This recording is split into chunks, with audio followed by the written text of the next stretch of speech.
Bismillah, mungkin sebagian dari kita pernah bertanya ataupun terfikir, kenapa di bulan Ramadan yang harusnya itu banyak setan dikekang gitu ya, banyak iblis dibelenggu, tapi banyak kejahatan juga yang terjadi, masih ada tindak-tindak kriminal, ataupun ketika seseorang sudah melakukan ibadah Ramadan, maka kenapa setelah Ramadan kok dia nggak tambah baik ya? Kenapa kok kejahatan makin banyak juga ya?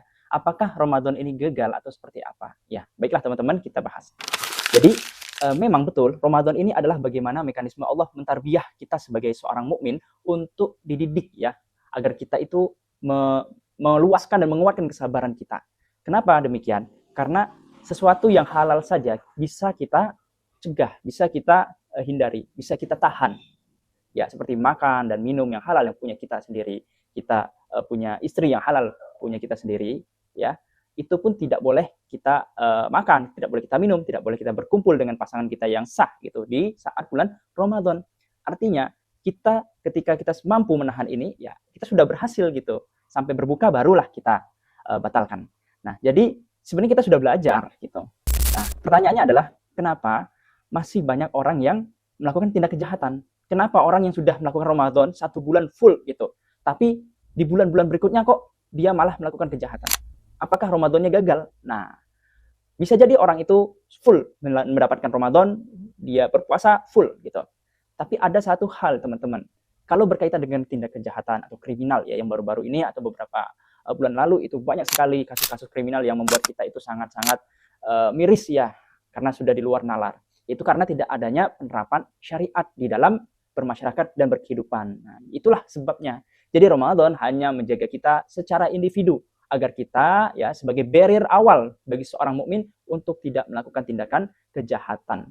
Nah, kalaupun ada tindakan kejahatan, artinya disitulah letak syariat itu memberikan hukuman. Disitulah letak perannya syariat itu memberikan yang namanya hukuman-hukuman yang telah Allah tetapkan.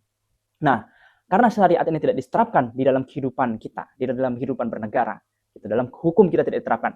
Pada akhirnya apa? Akhirnya orang-orang yang tadinya jahat itu memiliki niat jahat, ya dia tidak sampai ya berpikir bahwa resiko yang ditanggung, yang akan dia emban nantinya, yang akan ditanggungnya ketika dia berbuat jahat itu ya dia tidak terpikir bahwa ada resiko-resiko di situ. Karena hukum kita di sini ya tidak menerapkan syariat yang mengakibatkan orang-orang itu ya mudah saja menumpahkan darah, mudah saja untuk menzolimi orang lain, mudah untuk mencuri.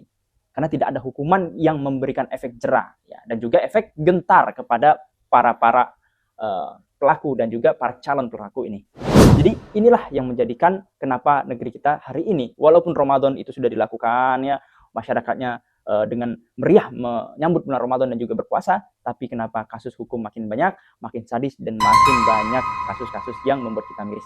Ya karena ada sistem yang tidak diterapkan, yaitu sistem syariat di dalam kehidupan yang tidak memberikan efek jera dan juga efek gentar kepada pelaku dan juga calon-calon pelaku dan orang-orang jahat yang berkeliaran gitu.